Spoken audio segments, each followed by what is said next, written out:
Dokter,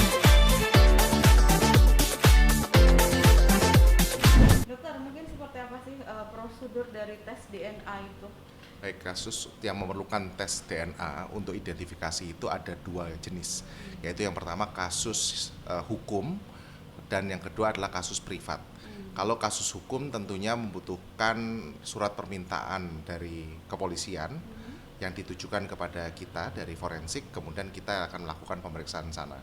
Lalu bila kasus privat, maka sebetulnya setiap orang bisa saja mengajukan untuk melakukan pemeriksaan DNA itu. Apakah untuk kepentingan identifikasi atau untuk kepentingan jalur, apakah dia merupakan keturunan dari seorang orang tua tertentu atau bagaimana, itu bisa dilakukan. Jadi yang bisa ada dua jenis kasus tersebut, dan sebetulnya saat ini ketika nanti setelah kita terima permintaannya, maka kemudian kita akan periksa orangnya. Biasanya kalau terkait dengan keayahan atau paternitas, itu kita akan periksa ayahnya, periksa ibunya, dan kemudian periksa si anak ini. Dari tiga orang ini, pertama biasanya kita akan lakukan pemeriksaan penyaring, yaitu dari tes golongan darahnya. Bila golongan darahnya sudah ada kemungkinan, jadi karena penurunan golongan darah itu mengikuti hukum Mendel. Jadi kalau ada ayah yang golongan darahnya misalnya A, ibunya B, apakah mungkin menurunkan anak golongan darah O, demikian. Setelah ada kemungkinan dari sana, maka kita akan lanjutkan dengan tes yang lebih spesifik, yaitu tes DNA. Seperti itu. Nah, kalau untuk tes DNA itu diperlukan berapa sampel, dokter? Ya, sebetulnya untuk tes DNA sekarang kalau misalnya anak yang baru dilahirkan dari seorang ibu, tentunya kita membutuhkan sampel si anak dan si ayahnya. Biasanya untuk mengetahui apakah betul anak ini adalah anak dari seorang laki-laki tertentu. Karena biasanya yang pernah sampai ke kami itu kasus-kasusnya adalah kasus ragu ayah. Nah, namun bila anaknya kadang-kadang sudah besar, maka kita menjadi tidak hanya dari jalur ayah, namun juga bisa menjadi kasusnya adalah ragu ayah ataupun ragu ibu. Maka itu kita membutuhkan sampel baik ayahnya, ibunya maupun anaknya. Tapi dokter, apakah bisa dipalsukan dengan tes DNA itu? Tes DNA ini sebetulnya kalau kami di forensik, kami memiliki lab rujukan itu yang kredibel adalah 3 ya. Yang pertama adalah lab Puslab for Polri, kemudian lab DNA Dokpol, dan lab Ekman. Jadi kalau dikatakan dipalsukan, ya selama prosedur itu kita jalani, sampel diambil secara lega artis oleh tenaga medis yang memiliki kompetensi untuk itu, dan kemudian barang bukti itu atau sampel itu kita jaga keasliannya hingga pada saat kita diterima oleh lab untuk diperiksa, dan kemudian hasilnya itu kembali kepada kita sebagai dokter penanggung jawabnya, maka saya rasa di situ tidak bisa kita palsukan. Iya, dokter, kalau untuk tes DNA itu apakah itu sudah termasuk level tertinggi mungkin untuk menjawab mungkin adanya keraguan-keraguan dari sang ibu atau sang ayah gitu untuk membuktikan bahwa itu kan benar anaknya gitu. Iya, identifikasi forensik untuk paternitas, kasus ragu ayah atau kasus ragu ibu, maka tes DNA ini sudah yang paling tinggi. Kita standar yang dimintakan atau menjadi standar dari Interpol adalah kita memeriksa 23 lokus, dan itu bisa kita lakukan pemeriksaan di Indonesia. Dan itu sangat-sangat spesifik sehingga memang tidak ada lagi tes-tes untuk identifikasi kasus ragu ayah atau ragu ibu yang lebih tinggi dari itu. Iya, dokter, kan ini ada beberapa kasus ya di Indonesia yang viral juga, kemarin juga sempat ada bayi tertukar. Nah, itu mungkin untuk kan mereka sudah ada salah satu ibu yang tidak mau melakukan tes DNA. Nah, itu mungkin seperti apa, dokter? Ya, kalau memang saat ini bila mana penyidik sudah meminta atau misalnya adanya suatu laporan kemudian dilanjutkan dengan suatu penyelidikan dan penyidikan, kemudian adanya surat permintaan visum dari kepolisian kepada kami untuk melakukan pemeriksaan, maka setiap orang yang terlibat juga harus wajib untuk mengikuti, untuk membantu demi tegaknya hukum tersebut.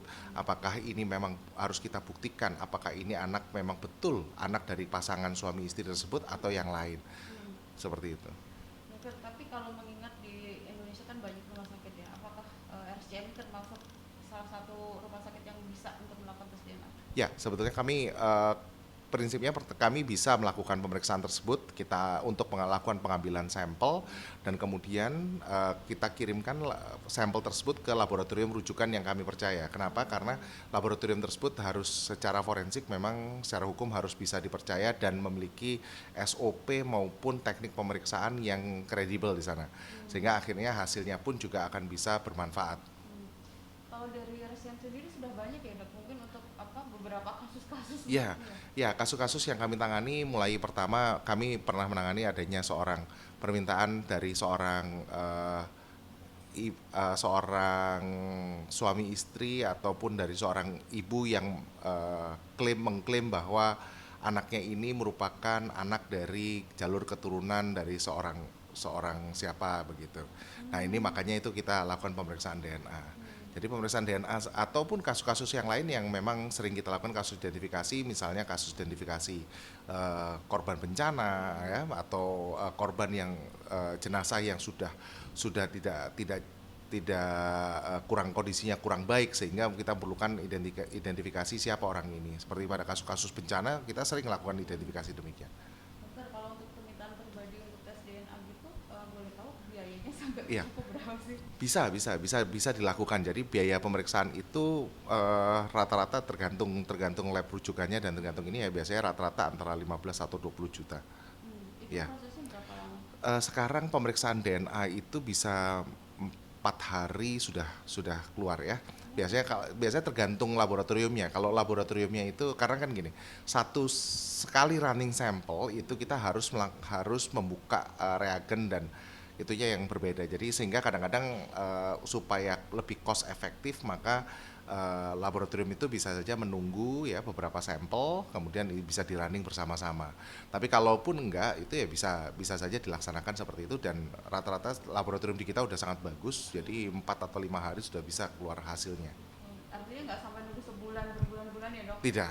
Tidak. Dulu masih demikian, sekarang enggak. Ya dokter, mungkin terkait ada viral juga nih Denny Sumargo yang mengenai tes DNA, mungkin dokter juga pernah sempat membaca, mungkin seperti apa sih? Ya, jadi kalau memang anak tersebut diragukan ayahnya siapa, maka tentunya harus dilakukan pemeriksaan DNA. Yang saya ketahui memang sudah dilakukan pemeriksaan DNA, selama itu dilakukan dengan prosedur tadi yang tepat dan kemudian laboratoriumnya juga saya lihat juga saya baca juga laboratorium yang kredibel juga saya rasa tentunya hasilnya ya bisa dipercaya gitu. Kalau misalnya mereka salah satu dari mereka mau melakukan tes lagi, itu sah saja ya dok? Bisa.